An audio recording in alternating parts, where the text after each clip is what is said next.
بہت سی امراض ایسی ہیں جو آتی آہستہ آہستہ ہیں اور جاتی بھی آہستہ آہستہ ہیں. یہ کرونک ڈیزیزز کی عام شکل ہے. بعض امراض ایسی ہیں جو اچانک آتی ہیں اور اچانک چلی جاتی ہیں. بعض اچانک آتی ہیں اور آہستہ آہستہ جاتی ہیں. یہ جو علامتیں آپ کو اکثر ہومیوپیتھی کتابوں میں لکھی ہوئی ملیں گی، لیکن جب تک آپ ان کی وجہ نہ سمجھ جائیں اس وقت تک آپ کے لیے موقع پر تفریق کرنا صحیح اور غلط دوا میں یہ ممکن نہیں ہوتا. اچانک آئی اچانک چلے گی، اچانک آئی آہستہ گئی، کیوں آخر؟ اصل میں وہ دوائیں جو یعنی وہ بیماریاں جو اچانک ظاہر ہوتی ہیں وہی اچانک جاتی ہیں جو لمبا اثر چھوڑنے والی بیماریاں نہیں ہوتی. خطرہ پیدا ہوتا ہے، اگر تو مریض اس میں مر گیا تو گیا، بچ گیا تو کوئی لمبا اثر پیچھے چھوڑتی نہیں. اس لیے وہ اچانک آتی ہے اور اچانک چلی جاتی ہے. اچانک آنے اور اچانک جانے میں سب سے نمایاں چیز ایکونائٹ اور بیلاڈونا ہے.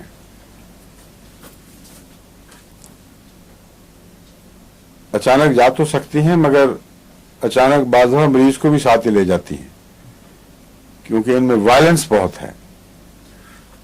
ان دونوں کے درمیان فرق ہے ایک جو خاص طور پر پیش نظر رکھنا چاہیے.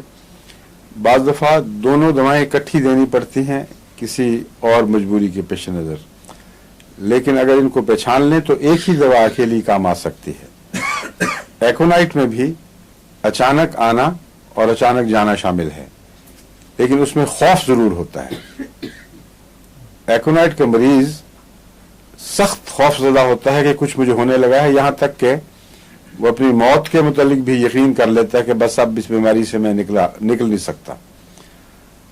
اور خواہ وہ بیماری سخت نوعیت کی موت والی بیماری نہ بھی نظر آئے، ایکونائٹ کے مریض کا خوف میں مبتلا ہونا ایک لازمی حصہ ہے. اس کے بغیر ایکونائٹ بنتا ہی نہیں.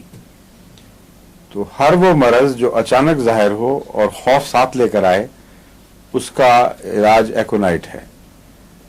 اور اگر اچانک ہو اور وائلنس بہت ہو اس میں لیکن خوف نہ ہو، بعض دفعہ مریض ڈل اور بحث ہو جاتا ہے اس بات میں، یعنی شدید طور پر ایک عضو ہے جو پھول گیا ہے، پھٹنے لگا ہے، تپکن ہے، درد ہے، لیکن یہ وہم نہیں ہے کہ میں مر رہا ہوں یا کوئی خطرناک چیز ہے. وہ بیلاڈونا ہے. اس کی سر درد بھی ایسی ہوتی ہے، اچانک آئی ہے اور شدید تپکن ہے، اس میں دھڑکن پیدا ہو جاتی ہے، اور اگر ذرا سا بھی سر ہلائے آدمی یا شور پڑے تو لگتا سر پھٹ جائے گا. لیکن اگر بیلاڈونا کی ایک خوراک آپ دے دیں 200 میں تو اتنی جلدی جاتی ہے کہ آدمی بعض دفعہ سوچ بھی نہیں سکتا کہ اتنی تیز بیماری ہٹ سکتی ہے. جس تیزی سے آئی ہے اسی تیزی سے غائب. اور اگر اس کا یہ نہ بھی علاج کیا جائے اور مریض سو جائے کسی طرح تو جب آنکھ کھلے گی تو اکثر سر درد نہیں ہوگی.